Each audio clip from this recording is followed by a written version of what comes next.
Alô? Oi.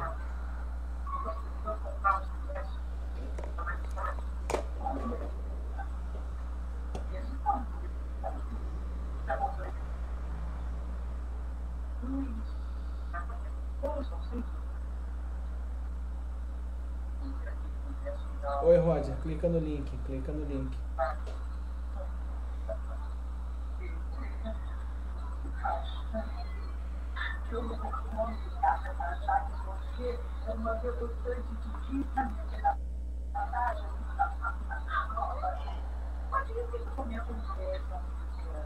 Alô?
Oi.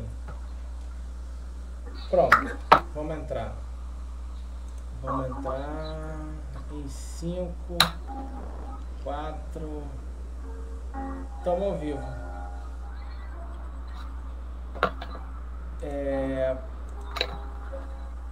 Cadê? Vontade, achei. Pronto, gente. Bom, primeiramente, dar boa noite para o público da Cultura de Massa e agradecer a presença dos convidados de hoje, o Roger e o Antônio. Nossa live hoje tem uma filosofia, o que é, qual a sua importância e as perspectivas da disciplina para o novo ensino médio. Tá? E Nós já temos dois espectadores ao vivo, já tem até comentário aqui da Cristina. Tá? Então podemos começar com o Roger. Vai se apresentar, Roger? Vai falar um pouquinho da sua experiência com filosofia? Então, boa noite a todos que estão assistindo. Meu nome é Roger, eu atualmente sou estudante de filosofia. Comecei minha graduação com o Antônio na Rural. Ele já se formou, mas eu, no meio dessa trajetória, eu resolvi trocar de curso. Só que por vários motivos aí da vida, eu abandonei o curso com 1 ano e meio e resolvi voltar para a filosofia. Na verdade, quando eu comecei a estudar filosofia, foi justamente porque eu estava esperando uma oportunidade para fazer psicologia.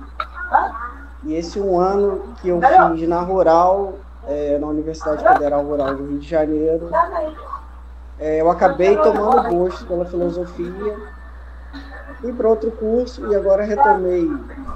Já tem 2 anos que eu retomei a graduação e estou seguindo nela por gosto mesmo, as perspectivas que a gente vê de emprego para a área de professor agora de filosofia, no novo ensino médio, que a gente vai até falar um pouquinho, elas são bem pequenas, né? Eu trabalho na rede municipal, na SME, na Secretaria Municipal de Educação do Rio, não como professor, mas como secretário, assim como o André também, né, meu colega de profissão. Também sou formado em letras, mas nunca atuei na área. E basicamente essa aí é a minha formação. Mas a filosofia é algo que hoje eu faço mais por prazer do que por esperar depois, né, ganhar algum dinheiro, dar aula ou seguir uma profissão na área. É mais por prazer, por ver a filosofia como uma lente de aumento para o mundo. E é isso aí. É uma pena, né? Porque é uma coisa tão importante na filosofia. Eu, pelo menos, estava no ensino médio, eu gostava muito. Eu adorava as aulas de filosofia. Estou até tentando lembrar o nome do professor aqui. E o Antônio? Acho que a câmera dele está congelada. Oi, Antônio, tá aí?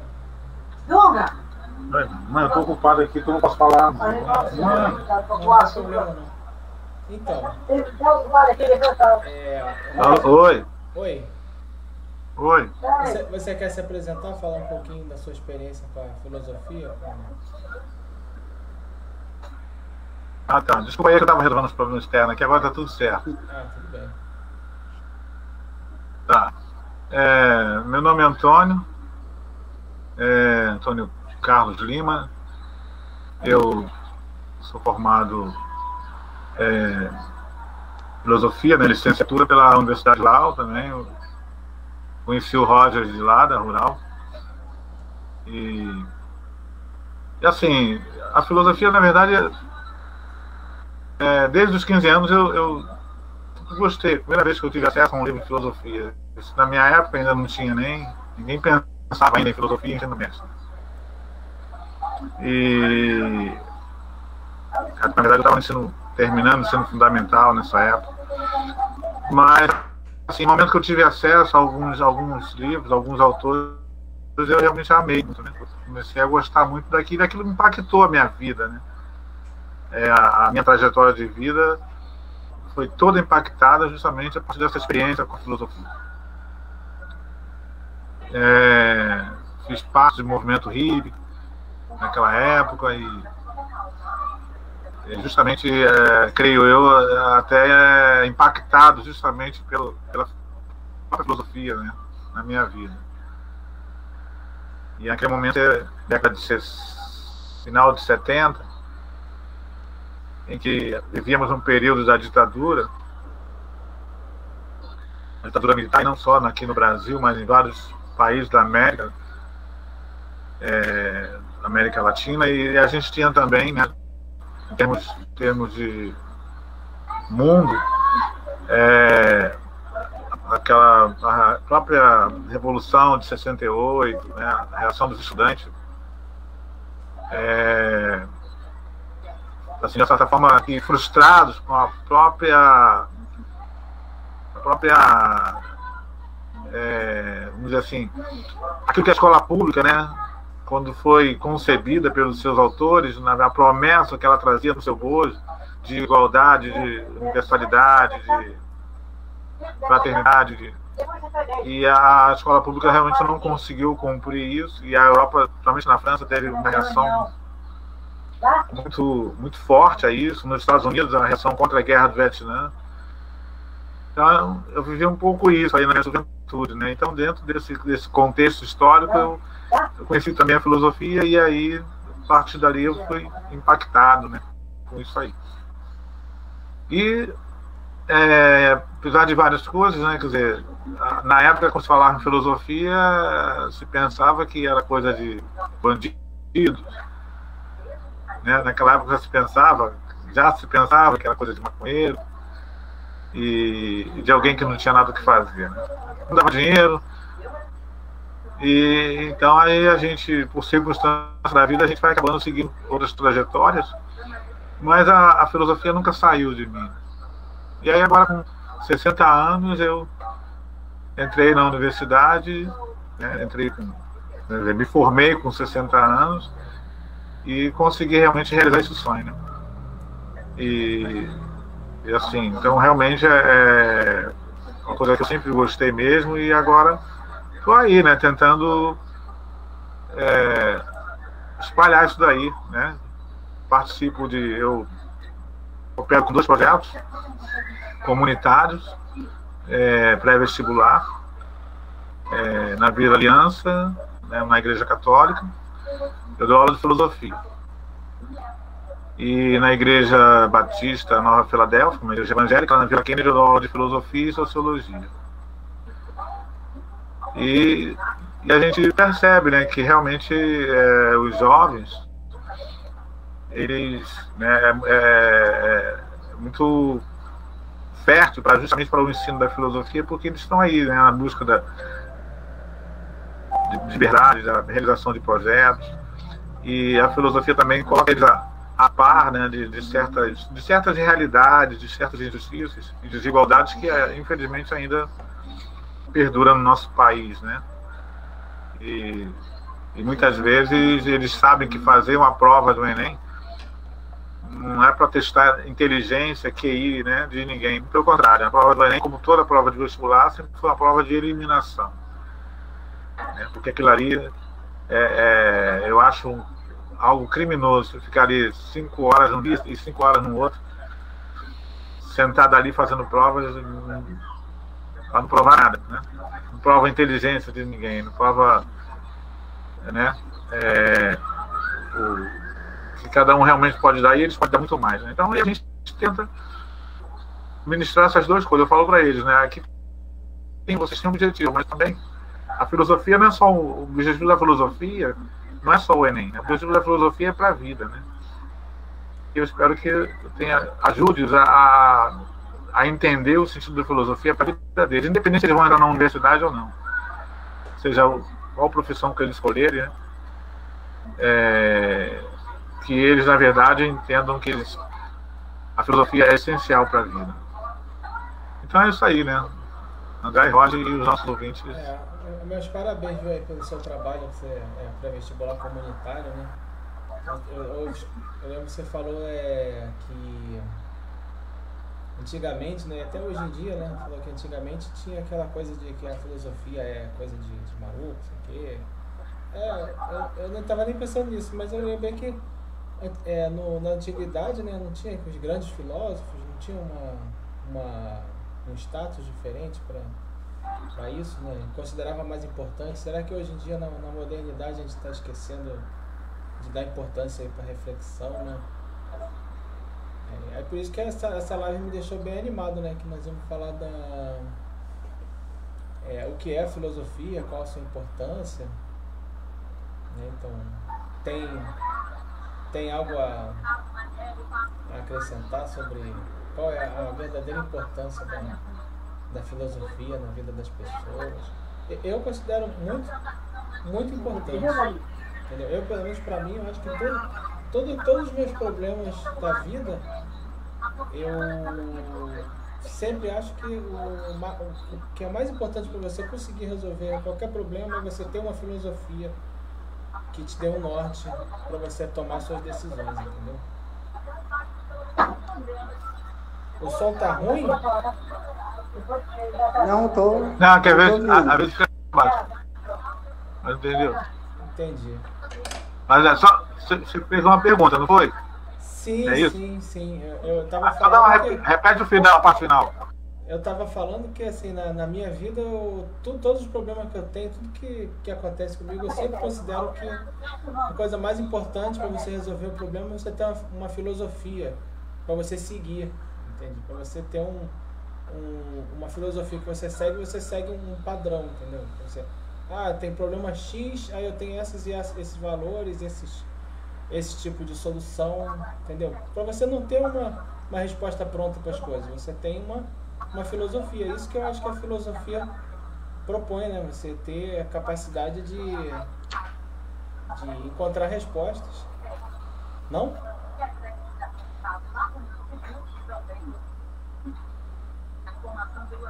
O som não tá bom? Não, melhorou agora. Vai falar, Roger? Fala. Então, além da questão aí que você está falando sobre capacidade de encontrar respostas, eu acho que a filosofia vai além, né? Nem sempre a filosofia ela dá uma resposta pronta, né?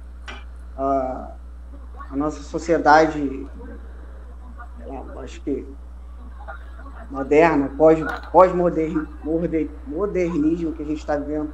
Eu estou aqui brigando com o gato, que o gato quer entornar minha água. A gente pensa muito em encontrar resposta, né? A gente quer sempre um atalho para as questões dos nossos problemas. E, na verdade, a filosofia, às vezes, ela problematiza mais do que... Eu vou ter que parar aqui para tirar água, porque senão eu vou entornar. A filosofia, ela problematiza do que ela acha a resposta, né? É uma maneira crítica de ver determinado assunto, uma maneira que busca os fundamentos das questões muito mais do que achar a resposta. Mas se você pegar lá na filosofia antiga, né, os diálogos de Platão, muitos são considerados diálogos, né, aporéticos, né, que trataram um determinado tema, né, e você chega no final do diálogo e você não acha uma resposta. Mas, pelo menos, durante aquele percurso, né, que o diálogo ele vai fazendo que você se questione a respeito daquilo que você, né, imaginava saber. Então, muito mais do que buscar uma resposta, esse ponto mesmo que o André colocou, de direcionar você, de buscar uma reflexão sobre um determinado assunto. Coisa que a gente vê hoje, principalmente na internet, e isso não acontece, as pessoas repassando informações sem nenhum mínimo de reflexão, né? Notícias de Facebook, de WhatsApp, e eu acho que eu tenho certeza que a filosofia ela dá pra gente não uma resposta, mas um norte, né? Para a gente pensar determinados assuntos de modo que tenha uma propriedade, né? De modo reflexivo, separando a opinião de um argumento que foi bem pensado, bem elaborado. É assim que eu penso. Olha, eu acho que eu consegui resolver meu som agora, tá? Acho que tinha caído, o fone tinha caído, o meu microfone tinha caído, tá? Vou falar para quem estiver ouvindo, para os nossos espectadores, fazer a proposta aqui, se alguém quiser fazer algum comentário, mandar alguma pergunta, pode mandar de repente até por áudio aqui pro 9200000851 que a gente bota no ar. Tá bom? Pode ser? Se alguém quiser falar alguma coisa, pode mandar no zap. Tá? E deixa eu só parar para fazer uma propaganda aqui dos bonequinhos. Que esse aqui é o que eu fiz com o Roger, tá? Que ele é botafoguense, é meu amigo, nós somos colega de trabalho, secretário escolar, né? E o bonequinho que eu fiz do Antônio. Todo convidado que vem para a página, eu sempre faço o bonequinho, tá? E assim, eu gostei muito da nossa proposta da live de hoje. O Antônio tem algo a acrescentar sobre o que o Roger falou, assim, da importância da filosofia, a gente não encontra as respostas imediatamente, a gente busca e às vezes sai até com mais dúvida. Só tirar uma dúvida aqui, essa pergunta está dentro do tema ou é uma pergunta à parte? Por exemplo, o tema filosofia, o que é? Podemos começar já pode começar a filosofia, o que é, exatamente. Obrigado. Porque aí eu já entraria, porque na verdade a filosofia, eu acredito realmente, como o Jó lembrou, os próprios diálogos socráticos de Platão são diálogos aporéticos, né? Nos leva sempre uma aporia, né? Um caminho sem fim. Isso significa que, na verdade, para não deixar o pesquisador numa zona de conforto, né? Porque, na verdade, o que a filosofia ela não é uma zona de conforto. Então, a ideia que as pessoas têm, né, do filósofo, que o cara que vive só meditando, né, numa vida contemplativa, isso é um grande erro, né?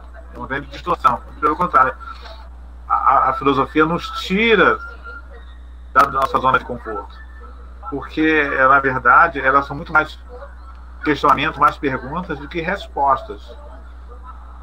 E na verdade, nessas perguntas, nós também somos confrontados.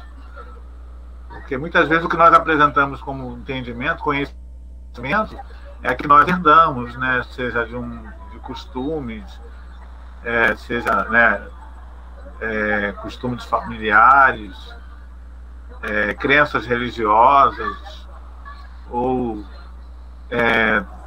outro tipo de crenças na experiência. Então, a filosofia justamente nos leva a questionar justamente o que nós conhecemos, né? Quer dizer, o que é o conhecimento. Né? Só justamente questiona o quê? Quando ele sempre, primeiro ele faz uma pergunta para o interlocutor. E por quê? Porque ele quer saber realmente, ele quer que o interlocutor exponha o que ele entende por conhecimento. E aí, na verdade, por isso que ele começa com uma ironia, né? Mostrando, na verdade, que o conhecimento que muitas vezes o interlocutor dele apresentava era um conhecimento sem base, sem fundamento, era um conhecimento adquirido por herança, por tradição, por costumes. E nessa questão, então, entrando especificamente na questão da filosofia, o que eu vou reportar aqui talvez um daqueles primeiros mesmo, né, lá, né? Heráclito de Éfeso, que ele era da região da Jônia, aquelas cidades, aquelas colônias da Ásia Menor, em que, na verdade, ali onde nasceu, onde se iniciou o primeiro projeto pedagógico dos gregos, que foi a epopeia, que foi a poesia, que foi a pedagogia via a poesia, através dos textos de Homero e de Hesíodo. Mas ali também nasceram os primeiros filósofos, como Tales de Mileto, Anaximandro e quando voltando à questão um pouco do mito, e aí é importante voltar um pouco à questão da mitologia, dos mitos, antes do nascimento da filosofia, porque, na verdade, os próprios filósofos partem da mesma temática dos mitos para iniciar a filosofia. Né? Porque os mitos, como diz, que antes de qualquer coisa existia um caos. Né? Havia diversos deuses, né? no panteão grego, né? E esses deuses, eles, na verdade, cada um fazia aquilo que era bom aos seus próprios olhos. E, né, na verdade, era o quê? Era uma produção de relativismo, né? E isso gerava caos. Porque não havia ordem, não havia entendimento sobre a ordem do cosmos. E um Deus entrava numa área até que vem Zeus e estabelece uma ordem. E a partir da ordem de Zeus, né, cada um funciona dentro da sua área, né? O que era do mar, o Deus do mar, na verdade, vai cuidar das questões pertinentes dos mares. E Afrodite vai cuidar da beleza e do amor. Então, e aí, quando surgem os primeiros filósofos, no caso o primeiro foi Tales, eles, na verdade, a ordem já estava estabelecida, então não precisava mais restabelecer nenhuma ordem. E nem tentar desconstruir aquilo que já foi estabelecido. Mas a ideia inicial da filosofia é criar um princípio. Um princípio no sentido de início e de primazia, né? E por isso que para Tales, os primeiros filósofos ali da Jônia, Tales, Anaximandro e Anaximínides, o princípio, cada um estabelece um princípio, não mais, né, buscando explicações, fenômenos no sobrenatural, mas eles passaram a buscar a resposta da própria natureza. Então ele estabelece um princípio fundante para todas as coisas. E ao estabelecer esse princípio fundante, então eles começam agora a não pensar mais numa ordem externa, né, uma ordem estabelecida a partir de uma hierarquia, de um Deus. Não, mas a própria ordem justamente passa a conduzir esse homem, né? Ou seja, eles retiram o tempo e o espaço dos deuses e passam a caminhar em cima do espaço e do tempo dos homens. Então a filosofia, ela tem uma certa, né? Então ela se torna o que a partir daí? Uma atividade intelectual. Né? Porque ainda se tem uma ideia ainda hoje da filosofia como se fosse uma coisa solta, uma coisa que, eu lembro uma vez, o colega estava comentando, né, ele estava estudando sociologia e falou assim, interessante, com o advento da internet, todo mundo acha que pode dar palpite sobre filosofia, sobre sociologia. Quer dizer, a ideia de que filosofia não é coisa para especialistas, ou seja, assim, qualquer um entende filosofia. E acho que isso aí é um grande erro, né? Você acaba banalizando e aí todo mundo é filósofo, né? Como todo mundo é técnico de futebol, né? Principalmente da seleção brasileira, então todo mundo se torna filósofo porque filosofia é fácil, é só você expressar uma ideia, um pensamento qualquer e você se torna filósofo. E isso aí está muito mais próximo do relativismo dos sofistas que vieram depois, do que provavelmente como a filosofia, na verdade, que veio também fundamentar um conhecimento seguro. Porque é a partir dessa trajetória, partindo da mitologia, chegamos aos primeiros filósofos, né? A mitologia cria uma ordem, os primeiros filósofos da natureza criam um princípio, né? Um princípio primordial que constitui todas as coisas. Né? E depois você vem esse Heráclito, estou falando aqui, ele entende que, né, tanto ele como o Parmênides, que a filosofia é o ser, né? E que cada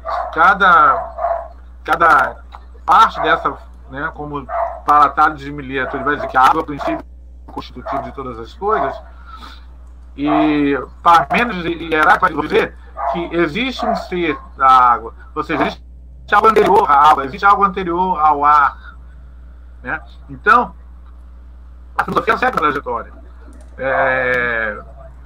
Mas também a filosofia,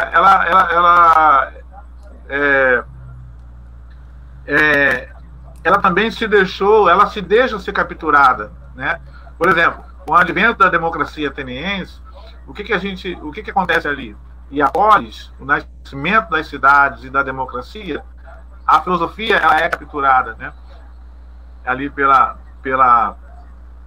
e ela dá aquele impulso, porque a própria democracia, a vida na cidade, ela é impulsionada justamente com, né, a proliferação da filosofia. Mas ela,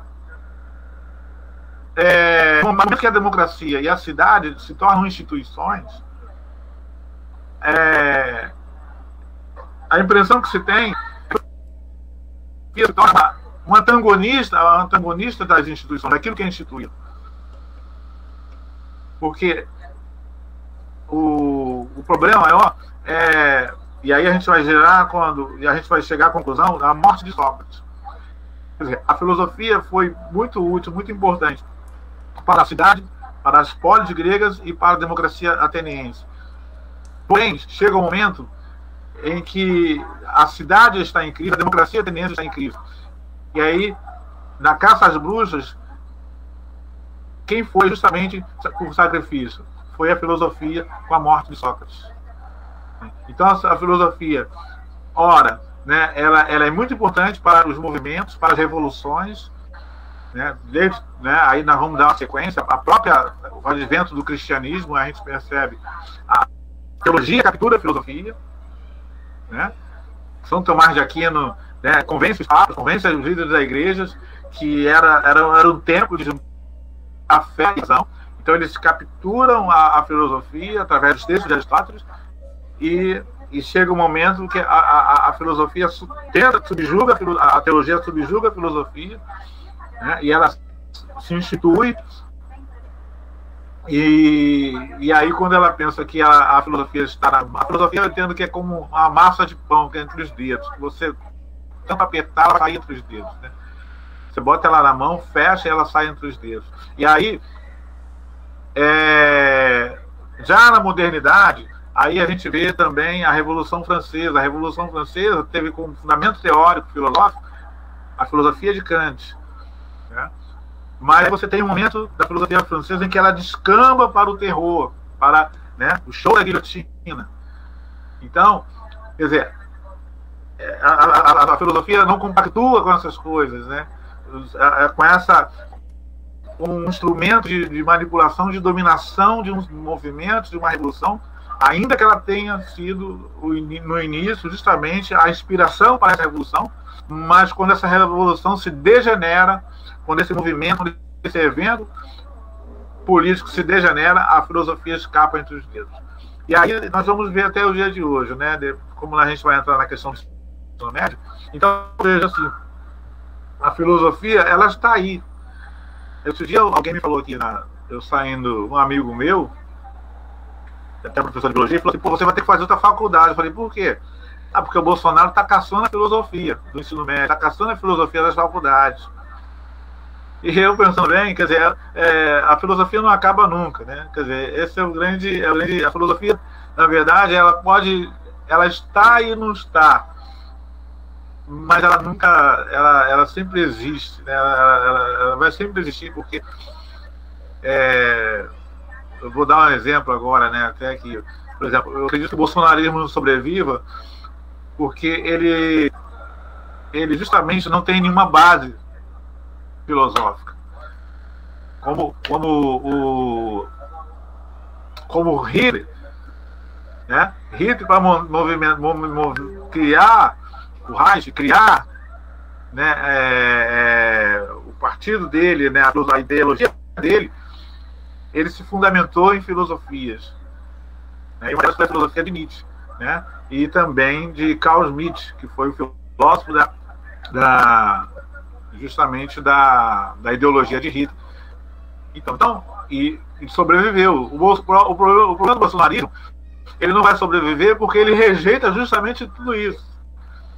Então ele rejeita tudo isso, então, por rejeitar justamente aquilo que ele mais precisa nesse momento, era da filosofia, fundamentar o seu movimento, né, político em cima de alguma base teórica e filosófica.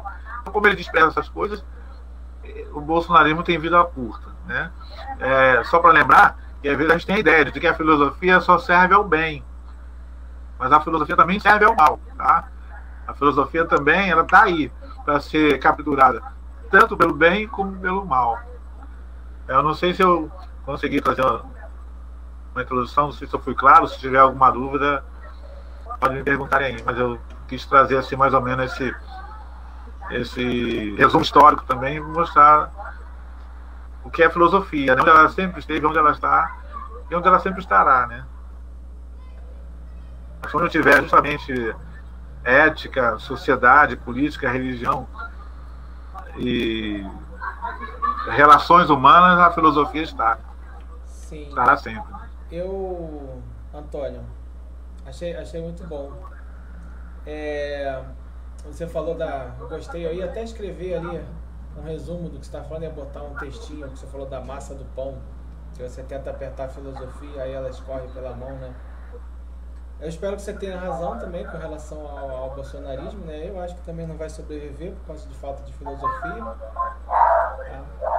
Aí colocar o comentário do espectador aqui, falou: a filosofia é fundamental para abrir a mente dos milhões de pessoas normóticas que passam pelo mundo sem refletir sobre nada, só seguindo a manada. Roger, você... desculpe, Antônio, eu acho que você está com a televisão ligada. Aí acho que fica fazendo um ruído. Ou é você, Roger, que está com a televisão ligada? Não, sou eu não.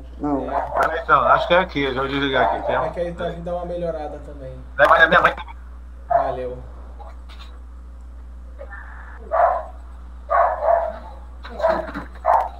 Roger, amigo, que você indicou realmente é bom. Minha mãe que tava vendo aqui a novela aqui. Minha mãe tava vendo a novela aqui, já acabou a novela dela. Não vai atrapalhar sua mãe também, não. Eu desliguei. Vamos lá. Melhorou? Sim, tá ótimo. Obrigado. Tá. Mas deu pra me ouvir bem na outra fala? Na última fala? Sim, deu pra ouvir tudo. Só que aí ficava aquele ruídozinho da televisão, mas não tem problema não. Tá. Eu posso beber um copinho d'água lá rapidinho? Roger, você vai falar alguma coisa agora ou vai fazer a sua introdução? Então, eu antes de fazer um resumo sobre o que é filosofia e a importância para a gente entrar nas perspectivas da filosofia no ensino médio, eu acho que esse tema não pode passar em branco aqui. Eu só queria fazer uma defesa aqui do Nietzsche, né?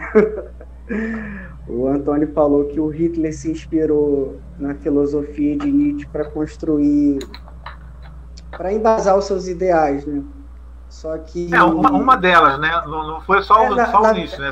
Na verdade, ele distorceu, né? Ele leu mal o Nietzsche, ele distorceu, porque ele se associava à irmã do Nietzsche, que era casada com um nazista. Então, Nietzsche foi um filósofo muito esquecido durante muito tempo, e depois, sei lá, acho que foi na década de 60, 70, que ele começou a ser mais lido, até por essa injustiças que fizeram com ele, dizendo que ele tinha inspirado a filosofia nazista. Na verdade, foi uma má interpretação, porque a irmã do Nietzsche, né, Elizabeth, ela se associava com Hitler, o esposo dela era um nazista, e aí acabou tendo essa aproximação, e até o último livro do Nietzsche, né, que é Vontade de Poder, foi uma coleção de escritos que Nietzsche tinha, e que ela publicou esses escritos, distorcendo também muito o que Nietzsche tinha falado, e os outros, né, as outras livros de Nietzsche, né, lido por Hitler, também foram muito mal interpretados, como, né, até estou usando a camisinha aqui do Nietzsche com o conceito aqui do além do homem, que foi muito mal interpretado pelo nazismo, né? Mas hoje eu acho que os pesquisadores já fizeram essa reparação aí com Nietzsche, que ele não tem nada, a filosofia de Nietzsche não tem nada a ver com o nazismo. Justamente, eu até também eu sempre saio em defesa do Nietzsche, como outros filósofos, de quando porque infelizmente é isso, né? Quer dizer, as pessoas vão dizer, o Nietzsche foi o cara que inspirou o Hitler, né? Não, eu entendo que todos somos livres, né? Somos livres para, né, tá aí, né? Para se apropriar do que quiser, interpretar da forma que quer e até usar para a sua vida como quer. E isso aí a gente é inevitável, né? Eu até acho que o Hitler foi até um filósofo muito mais próximo disso aí, que foi o Carl Schmitt. Não sei se você já ouviu falar. Um filósofo das conservadoras, da extrema-direita, da direita, né? E ele justamente embasou o estado de exceção, criou, né, a base para o estado de exceção. Justamente foi a partir daí que Hitler também ele rompe com todos os preceitos, né, democráticos, justamente se baseando, né, de que era justificável, né, a partir desse conceito de estado de exceção, para justamente tomar o poder, né, como ele fez, né? Mas infelizmente os crápulas, os canalhas vão se apropriar, né, e vão fazer mais interpretações realmente de acordo com a sua conveniência. Mas eu também tiro, né? Eu só fiz essa observação porque de repente quem está ouvindo aí de repente fala, caramba, então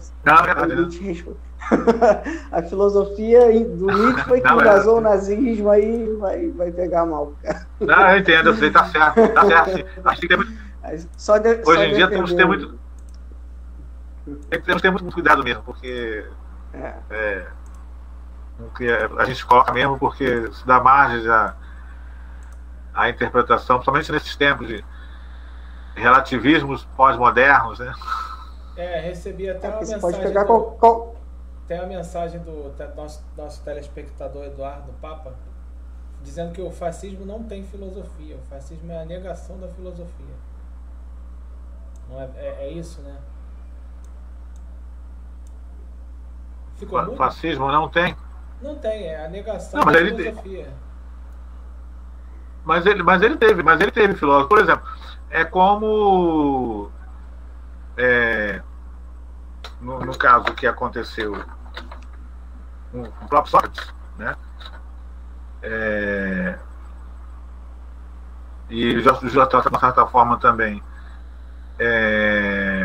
vamos dizer assim, o que aconteceu com a própria Idade Média, né? Quando a própria igreja se apropria, né? Eu não vou, por exemplo, eu não vou aqui na mesma maneira que eu não condeno Nietzsche, eu também não condeno São Tomás de Aquino, né? Mas São Tomás de Aquino, ele estava debaixo de um jugo, de uma liderança, e que de uma certa forma, né, se apropriou daquilo para criar justamente um sistema, né, através dos textos de Aristóteles, um sistema feito justamente para a manutenção de tudo aquilo ali, né, toda aquela estrutura ali, né, então eu não sei no que base ele está falando isso aí, mas assim, o Carl Schmitt foi um filósofo, né, o Nietzsche no caso foi justamente como o Jorge Bonelli se apropriou de pessoas próximas. Ele, né, teve lá uma interpretação sobre vontade de poder, né, essas coisas todas, e justamente para justificar isso. Mas o Carl Schmitt não, né? Inclusive até falar para a pessoa que mandou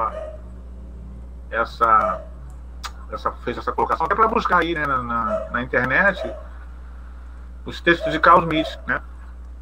Porque justamente ele sim era considerado justamente o filósofo nazista, né? Filósofo justamente que deu base mesmo fundamentou, né, a ideologia nazista, né, filosoficamente falando, entendeu? Só para ele fazer essa pesquisa aí. Há pouco tempo eu assisti um documentário que eu não recordo o nome, que mostra que fugindo um pouco do assunto, já que falou do Hitler, que o Hitler ele tinha mais um projeto estético do que político, né? Porque ele se inspirou na antiguidade clássica, na Grécia Antiga, nos modelos de beleza, do belo, da antiguidade clássica, tanto da Grécia como de Roma, para construir o seu projeto nazista, né, de embelezamento do mundo. E esse projeto ele foi levando a cabo, eliminando pessoas que tinham deformações físicas, os judeus. Eu até brinquei com uma amiga minha que falei que se a gente vivesse lá no tempo do Hitler, a gente ia estar morto com certeza, né? Porque a música de Wagner, é isso? Se inspirou em Richard Wagner, ele era assim com Wagner. Então, assim, Hitler era grande apreciador da arte, né? Da arte grega. Então, assim, se ele tinha uma filosofia ou não sei. Eu sei que ele tinha um ideal bem claro e ele se inspirava, vamos dizer assim, nos clássicos, né? Nos gregos, nos romanos, para poder cumprir essa brutalidade que ele fez. Né? Porque você é muito mais sutil o nazismo quando você compara o nazismo com o bolsonarismo. Que ali sim é a negação de tudo, né?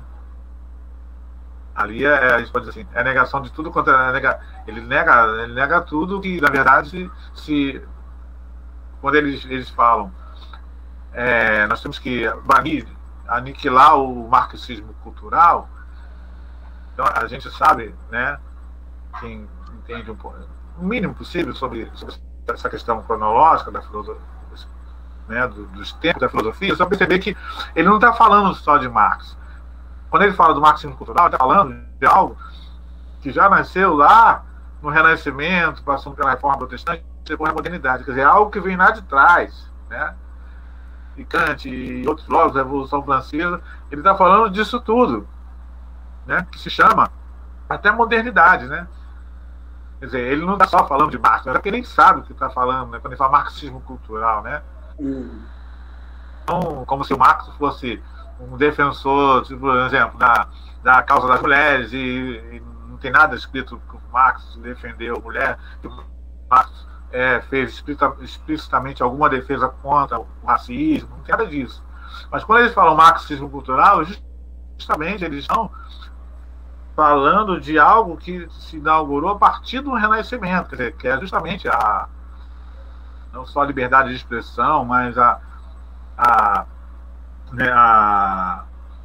o pensamento livre, o pensamento crítico, a reflexão, como falamos aqui, né, o próprio indivíduo, né, se apropria da filosofia como meio de refletir, ele mesmo deliberar sobre os seus caminhos, né, a sua vida. Então, na verdade, ele engloba, sem ele saber, né, no marxismo cultural que eles criaram, justamente mais para falar justamente contra tudo aquilo que a gente chama de liberdade, né? Que desde lá de trás chegou até o nosso dia de hoje. Então o bolsonarismo não tem essa sutileza que tinha o nazismo, né? Não tem sutileza nenhuma, é negação de tudo mesmo, né? Da pauta do meio ambiente, do globalismo, de tudo aquilo que na verdade, né, vem sido conquistado justamente pela liberdade dos povos. O bolsonarismo justamente ele é a negação mais assim, explícita de tudo isso aí. Como você lembrou bem, o Hitler, o cara era o déspota esclarecido, né, até um certo momento também, né? Depois ele na verdade assumiu quem ele era mesmo, mas no início era isso aí mesmo, né? O cara que amava as artes, a estética, né? O cara todo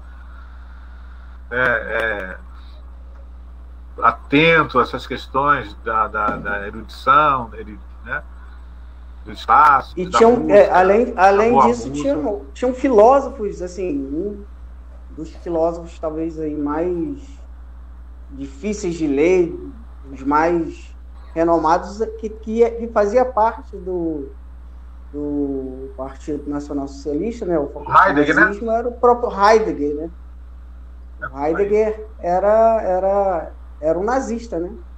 É verdade. Suas ideias são importantíssimas para a filosofia, eu conheço pouco dele, então não vou ousar falar dele, mas eu sei que ele era um nazista, né? Então dá para separar aí o filósofo, as ideias do Heidegger, né? Com o Heidegger como pessoa, né? Que era de um caráter questionável. Né? É verdade. Fala isso, André, você que é o mediador aí, antes que a gente tem o seu... Só reiterar aqui que eu realmente estou muito feliz de poder proporcionar aí essa quantidade de conhecimento para os telespectadores da página Cultura de Massa. Né? Realmente eu não consigo acompanhar muito profundamente, assim, acrescentando muita coisa, né? Porque eu sou leigo no assunto. Mas, como disse, eu gosto, né? Eu gosto de ouvir, gosto de conhecer as coisas, né? Sobre filosofia.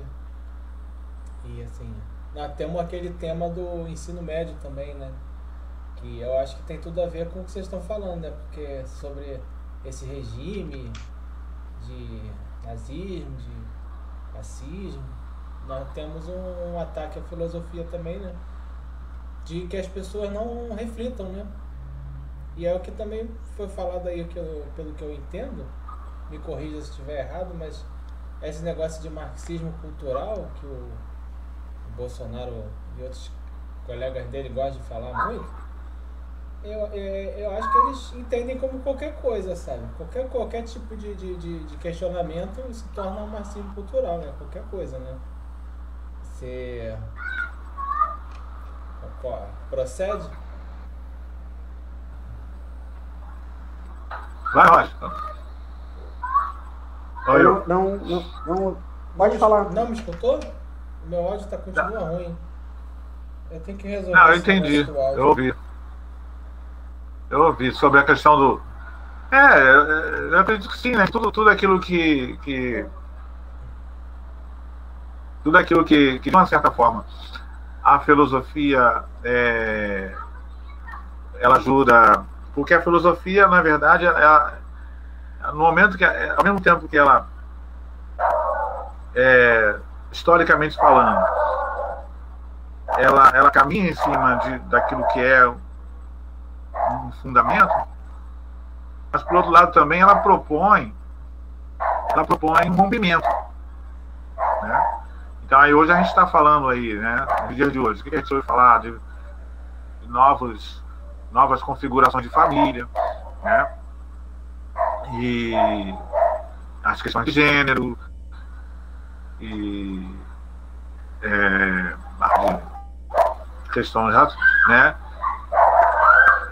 de racismo, uma série de coisas que para esse grupo, né,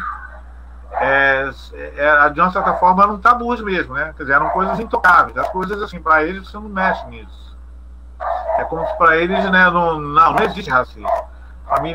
Família é essa, é a tradicional, pai, mãe, né, filhos. Então, de repente, quando a própria filosofia provoca isso, né, provoca essa discussão, será que é isso mesmo? Família é essa aí? É essa tradicional? Será que é isso? Será que não é possível haver novas configurações? Então, a filosofia propõe essa discussão. Então, nesse aspecto, ela se torna justamente uma inimiga daquilo que é constituído, né? Daquilo que está estabelecido. Então, acusaram Sócrates de quê?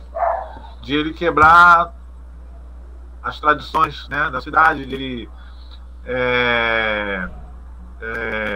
perverter os jovens com ideias livres, e aquelas coisas todas, e assim, criar outros deuses, né, que não seguia os deuses da tradição, né, e criar outros deuses. Então, uma série justamente porque o Sócrates, desse grupo todo, porque você tinha ali um embate entre Sócrates e os sofistas. Os sofistas, diferentes dos Sócrates, o que eles pregavam era um relativismo, né? E que é diferente da filosofia, né? A filosofia, na verdade, as pessoas às vezes confundem a filosofia com um certo relativismo, né? É e não é. Não é que não é, não é, né? A filosofia, na verdade, ela nos propõe também, sobretudo quando se está se confrontando ou provocando discussões, ela tá nos levando para um outro momento, mas que esse momento, em algum momento, ele se estabiliza. Né? Porque, senão, é como se a filosofia fosse um relativismo tipo permanente, a gente não teria nem ciência hoje. A gente não teria ciência, a gente não teria nada, porque a filosofia ela vai nos levar, né, justamente, o Sócrates justamente tenta restaurar na cidade de Atenas o que? A questão da moral. E Platão tenta restaurar a questão do conhecimento. Porque tanto a moral quanto o conhecimento, a partir da vinda dos sofistas para Atenas, produziu uma série de relativismos, e isso é ruim para a cidade. Por isso que Platão justamente é o cara que vem enquadrar, né? Então, né, tipo, ele acha que a poesia é interessante, mas ele diz, mas a poesia precisa estar justamente condicionada à filosofia, precisa estar debaixo das regras, das normas da filosofia. A filosofia não é, né, é diferente. Então, por exemplo, uma nova configuração familiar, pô, tá aí, né? Então, né, a gente vê 2 homens, 2 mulheres construindo famílias e adotando ou até filhos naturais ali, né? E envolvidos, mas você vê que, na verdade, isso é uma coisa que certamente vai ficar, porque uma família não é assim, entendeu? O cara, tipo, por mais que separem o casal, mas os filhos, ou mesmo separado, aqueles filhos continuam sendo família. É diferente de você simplesmente, agora a gente não é mais família, e passa numa primeira esquina que você passa aí, você larga a criança lá, entendeu? E vambora. Né? Quer dizer, não é bem assim, né? Quer dizer, não é esse relativismo. Então, para eles, para esse grupo, para esse momento que a gente está vivendo aí, político, para esse grupo é isso. O marxismo cultural justamente justamente tudo aquilo que vai provocar uma discussão que vai refutar a minha ideia, o meu entendimento a respeito de determinado assunto. Então, se eu quebro a barreira do costume, eu sou um marxista cultural, né? Quer dizer, eu sou um marxista, eu sou um inimigo que precisa ser aniquilado e destruído. Deixa eu fazer uma intervenção aqui, é o seguinte, eu acabei de receber uma mensagem aqui do Google Meet dizendo que a gente só tem mais 5 minutos, mas isso fazia uns 3 minutos atrás, então daqui a 2 minutos deve estar acabando. A gente pode botar no comercial um pouquinho, enquanto eu gero outro link para a gente continuar a reunião? Pode ser, aí depois a gente fecha com ela, falando sobre ensino médio. Tá, vou deixar aqui o que você falou aí?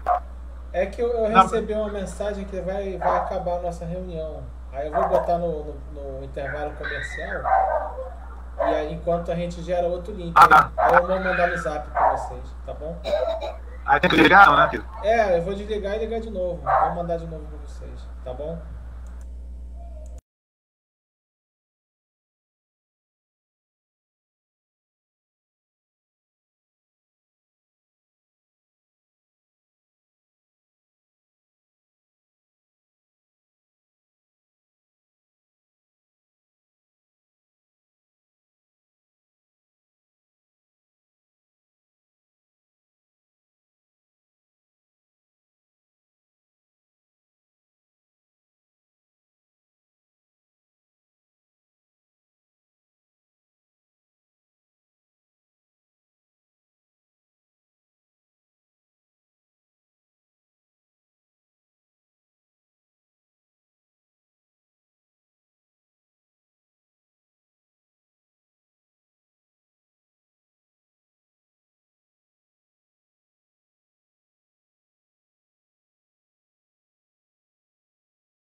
Então, aqui estamos nós de volta.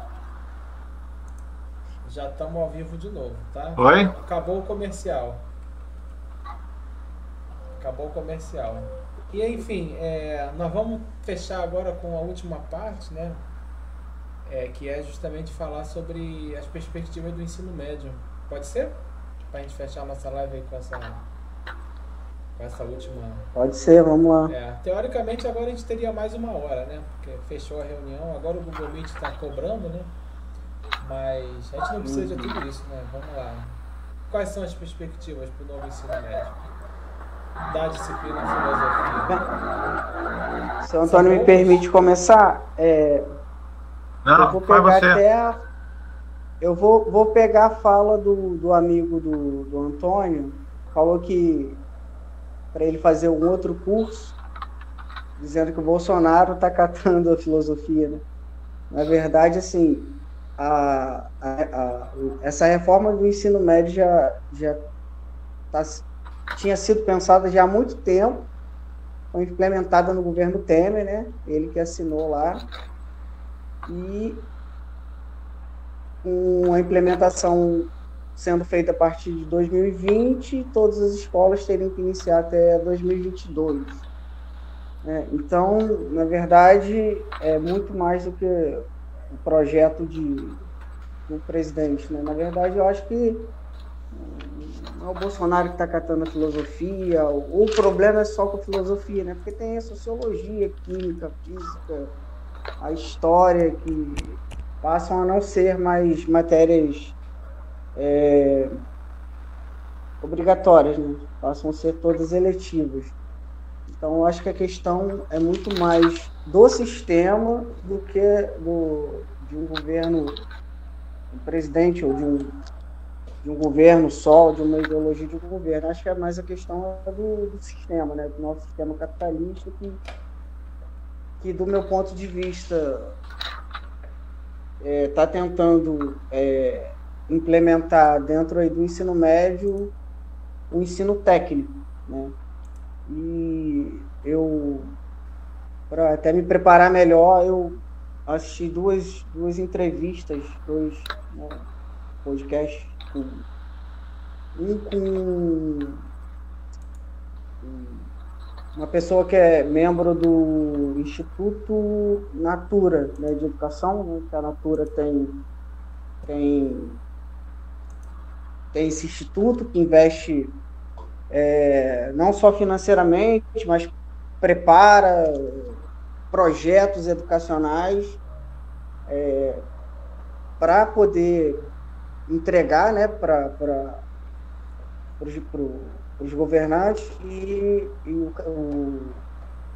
esse representante do Instituto Natura falou até de um projeto que eles fizeram em Pernambuco, que já tem mais de 12 anos, que é em cima do ensino médio, né?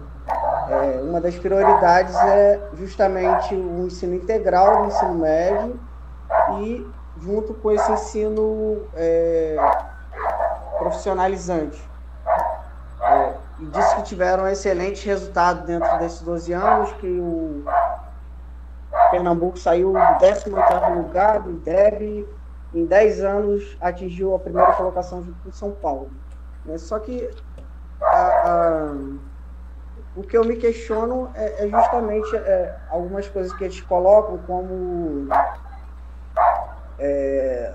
eu também vi o Instituto, uma pessoa do Itaú que também faz essas mesmas coisas que o Instituto Natura, dizendo que o ensino médio é pouco atrativo, que o ensino médio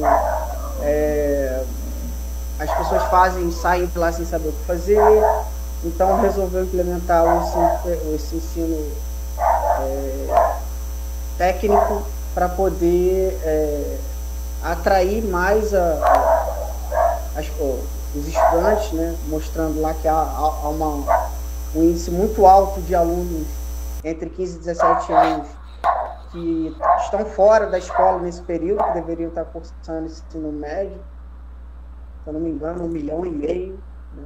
E que o ensino teórico esse ensino técnico, né, esse novo ensino médio iria atrair mais esses jovens, porque ia dar essa perspectiva de uma qualificação antes de eles terminarem e poderem cursar uma universidade, né?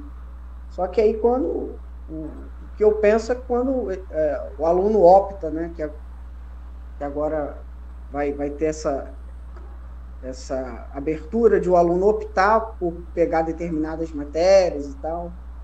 Quando ele opta ali por um ensino mais técnico, dependendo do que a escola vai oferecer, na minha opinião, é uma formação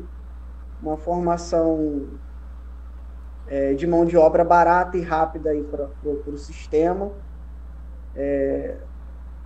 E você vê que justamente são grandes empresas privadas que estão incentivando esse tipo de ensino médio, né?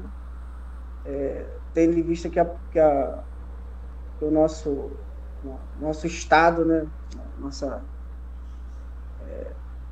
Nossa educação pública não consegue resolver a questão da educação, não consegue melhorar. E aí a iniciativa privada viu essa brecha e está dando esse suporte. Mas aí, voltando aí para o lado da filosofia, eu acho que o aluno perde muito, né? Porque uma das colocações de uma gerente lá do Itaú foi que o aluno que quer cursar uma faculdade já, por exemplo, se ele quer, sei lá, fazer engenharia mecânica, ele já pega alguma coisa ali no ensino médio e depois ele vai progredindo para fazer uma engenharia a nível acadêmico, né? Mas aí como é que o camarada ele vai entrar na faculdade se ele optar aí por esse ensino mais técnico, se ele não tiver no currículo uma filosofia, uma história, uma sociologia, e não ter a base para fazer o Enem, que é o que o Antônio está falando, né? O Antônio trabalha aí com alunos do Enem, como é que eles vão ter essa preparação para fazer essa prova que qualifica o aluno a fazer essa faculdade. Uma das coisas que eu vejo como problemática é isso, né? E a outra questão é justamente da parte aí dos profissionais, né? O que fazer com os profissionais que se formaram, por exemplo, o Antônio e eu já se formou, porque, né, como eu falei antes, eu saí no meio do curso, fui fazer outro curso e agora voltei.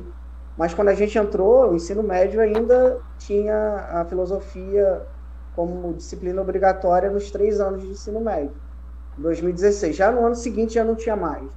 Então esse pessoal que entrou aí, né, eu acredito que boa parte desistiu, porque nem para fazer um concurso provavelmente já era escasso antes, né?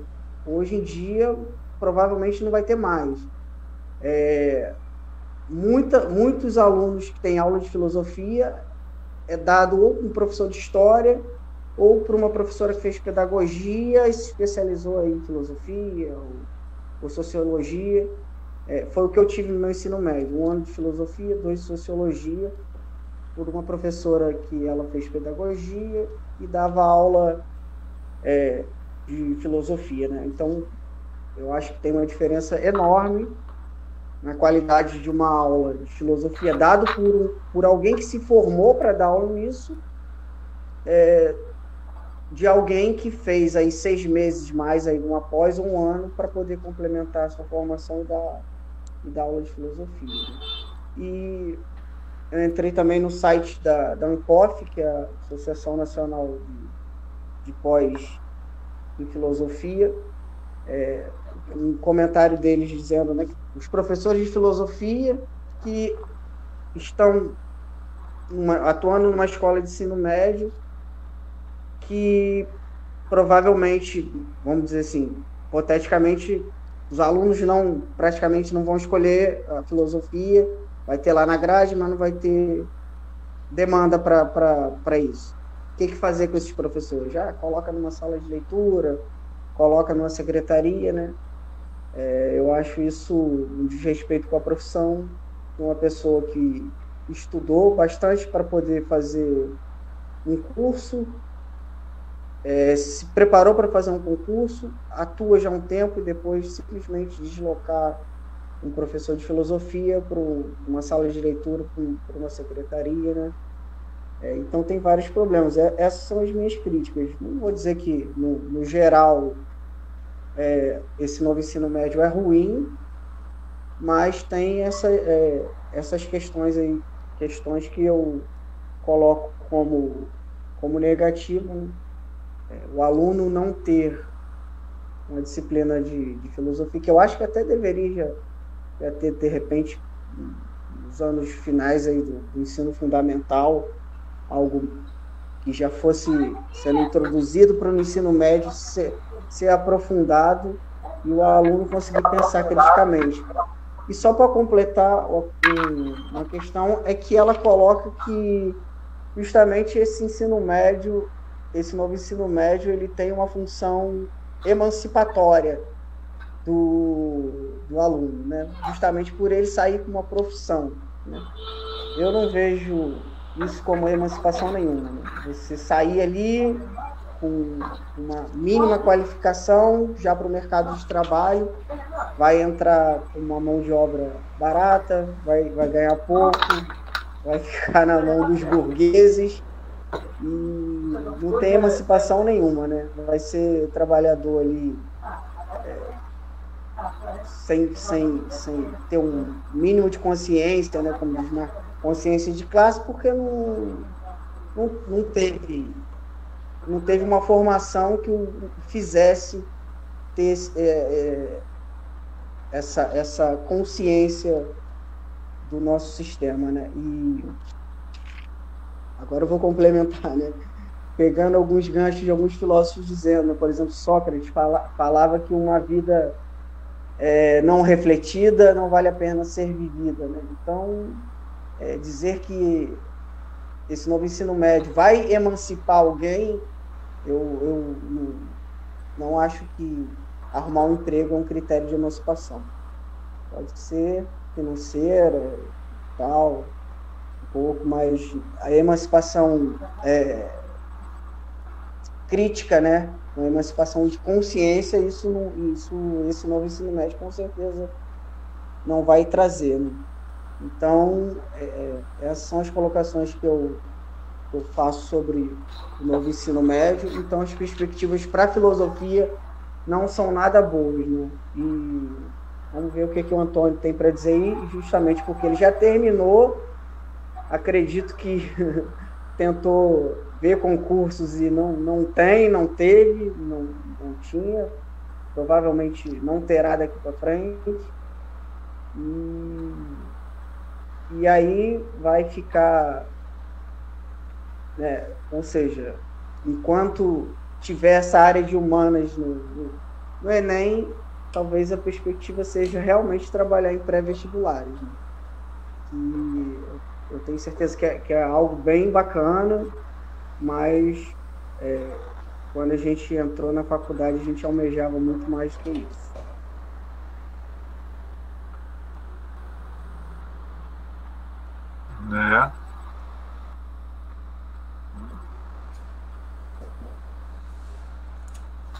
É com você, Antônio. É contigo mesmo. Tá. Então, o Roger não poderia terminar de outra maneira, né? Como ele encerrando a sua fala melancolicamente, né? Se for pensar realmente. É isso aí, né? Concordo com ele, né? Plenamente. E é interessante, quando você olha para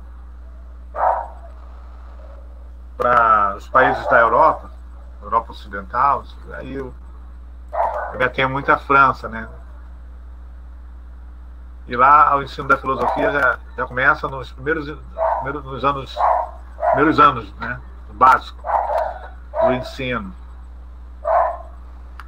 E você tem, e de uma certa forma, um professor de filosofia na França, ele tem respeito, né? Coisa que aqui no Brasil, aliás, nenhum professor do Brasil tem respeito, né? Assim, tem a devida honra, né? Que merece. O magistério em si, ele realmente já é desvalorizado a cada dia, né? E aí você tem em países como a França justamente um respeito quando alguém diz o que você faz, o que você é. Eu sou um professor de filosofia, né? Eu acredito que seja realmente é um trabalho vamos dizer assim, dioturno, né? Essa questão da filosofia, mesmo que ela saia do ensino médio, eu acredito que, de uma certa forma, a filosofia, ela vai, né? E os filósofos, na verdade, que empenhados, mesmo que estejam em outro tipo de atividade, jamais vai abandonar a filosofia. A nossa preocupação, eu acho que a minha preocupação, e a nossa talvez não seja nem nós mesmos filósofos, mas justamente essa juventude, né? Essas gerações de adolescentes, de jovens aí que perdem essa oportunidade de ter acesso a isso. Porque, por exemplo, se for pensar, até quando eles pensam no mercado de trabalho, em educar uma educação para o mercado de trabalho, por que não pensar numa filosofia? Por que não pensar, por exemplo, será que nós não teremos mais profissionais, ou profissionais muito mais preparados, se os profissionais conseguem entender, pensar de uma forma lógica, né, de uma forma bem racional? Será que isso aí não será justamente um ganho? Como, de uma certa forma, né? Nos países ricos. Então, os países ricos, desenvolvidos, eles valorizam justamente isso, valorizam a educação desde a base. Então, né, o Roger falou. Então, aqui que está se pensando justamente, além dessa questão da mão de obra, né, que barata, mas a mão de obra que não questiona, né? Porque teve um momento, eu lembro quando houve o tempo dos sindicatos fortes, quer dizer, e mesmo sem ensino médio naquela época, na década de 60, 80, surgiu o Lula, os movimentos sindicais, a filosofia estava ali, né? A filosofia estava no chão de fábrica, né? E, de uma certa forma, isso, né, marcou, foram movimentos muito fortes, né? E de uma certa forma, produziu frutos, como a própria Constituição de 88, que é uma Constituição chamada de Constituição Cidadã, em que ela justamente contempla, os menos favorecidos. Então, eu acredito que essa atitude, quer dizer, em parte, é claro que é importada de fora, mas justamente nesses lugares onde a filosofia está ali. A gente não tem filosofia, ou de uma certa forma é desprezada pelas autoridades, mas a filosofia, de uma certa forma, chegou até nós através dessa época, justamente desse chão de fábrica. Então, eu acredito que a filosofia não vai sair do Enem, porque a ideia do Enem é justamente eliminar, e vai eliminar justamente essa massa de estudantes de ensino médio, né, que, na verdade, a maioria não vai tentar, como o Roger lembrou, ela deixa de ser uma obrigação e passa a ser uma escolha. Mas, né, esse aluno de ensino médio, pobre, de periferia, né, querendo botar um dinheirinho no bolso o mais rápido possível, né, como ele vai justamente entender que ele precisa assimilar e fazer uma escolha por ciências humanas? Quando a primeira coisa que ele vai ouvir, ele fala assim: não, que ciências humanas? Você tem que fazer um curso técnico, tem que ganhar dinheiro, né? Ciências humanas não dá dinheiro. Então, quer dizer, isso é uma falácia, quer dizer, não tem escolha nenhuma. Escolher o quê? Se eles não estão preparados para escolher.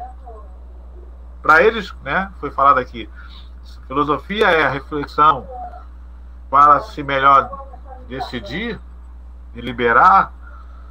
Então, como se eles não são provocados, se não é dado a eles as condições de possibilidade deles produzir essa reflexão e, consequentemente, uma deliberação.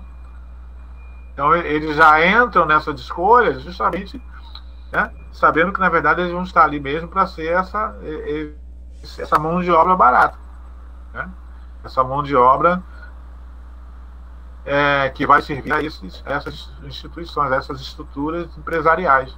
Então, com certeza, como o Roger, mais uma vez, isso não é né, a gente não pode dizer, isso aqui é do governo Bolsonaro. Não, isso já vem de longo tempo sendo já trabalhado justamente nessa reformulação dessa maneira. Mas a gente sabe também que uma engana que eu gosto, porque eu lembro, né, quando ele diz, eu lembro, coloca assim como o Temer falou assim, não, e o ministro da Educação da época, ele dizia assim, não, vamos abrir escolas técnicas, né, e para que os jovens do ensino médio, justamente, eles possam, né, ser profissionalizados. Eu pergunto a você, de lá para cá, que escola técnica? Eu moro aqui na região de Bangu, né? O que eu vejo aqui de oferta de cursos técnicos aqui, a nível técnico de ensino médio? A mesma coisa que sempre teve. E são poucos. Normalmente você tem, sim, tipo, na região de Bangu, 20 escolas assim, de ensino médio. Se você botar ali 2 ou 3, no máximo, tem ensino técnico. As demais é ensino médio regular. Né? Então, assim, como é que eles vão fazer isso? Quer dizer, então a gente percebe o quê? Na verdade, é produzir mão de obra barata, operadores, pessoas operacionais, pessoas que, na verdade, não vai pensar o processo, né? Como disse Marx, né? Pessoas que, na verdade, vão estar ali apenas para, né, apenas cumprir uma função, tipo, apertar um parafuso, entendeu? Né, ficar olhando uma maquinazinha, tampar uma garrafa, né, e qualquer coisa assim, nesse sentido, ficar acompanhando o processo, aquele filme, né, dos tempos modernos, do que a gente vai ver isso. Jovens sendo produzidos justamente para se tornarem operadores, né, mas jamais como pensadores do processo. Eles apenas, né, serão ali parte desse processo, eles não sabem e nunca irão saber, né, como se iniciou aquele processo, como se pensou aquele processo. Eles não vão pensar, porque na verdade estão sendo preparados para não pensar. Então, e por outro lado, né, tem essa questão profissional que eu vejo, né, e outra coisa, eu participei, né, eu fiz estágio de residência pedagógica, né, no CIEP, lá em Soropédica. Então eu acompanhei, né, em sala de aula, fiquei ali, né, praticamente 4 períodos de estágio dentro da sala de aula, nesse CIEP mesmo. Então, o que a gente percebe? Que realmente a carga horária é impossível você trabalhar melhor justamente a filosofia. Né? Você tem várias burocracias, você não pode desenvolver um trabalho quase difícil você desenvolver um trabalho extra-sala, trabalho de campo, tudo ali meio que, né, esmagado, assim, tipo, né, não tem espaço e tempo para se produzir, né, ou pelo menos para que os jovens do ensino médio realmente possam vivenciar experiências filosóficas. É muito pouco tempo, entendeu? É muito pouco tempo. Então, assim, mesmo tendo essa filosofia no ensino médio, é realmente uma coisa assim, infelizmente, para cumprir um protocolo, né? Muito mais do que você justamente provocar os alunos para a reflexão e para, né, um pensamento crítico. Sim. Eu acho que agora eu também consegui resolver o problema aqui do meu volume que estava baixo. Teve a Gil fez um comentário que eu vou até botar aqui na página. Gil. A gente tá acabando, né, gente? Eu tô agradecendo muito, muito mesmo vocês pela participação, de aceitar o convite, tá? Eu tô aprendendo a fazer essas lives. Eu espero melhorar nas próximas.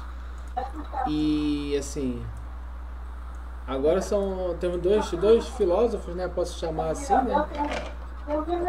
Que já posso contar assim, com certeza, quando tiver algum assunto, eu vou procurar vocês, algum assunto assim que eu acho que diga a respeito, assim, que precise de um filósofo para analisar, vou convidar para participar, para fluir, né?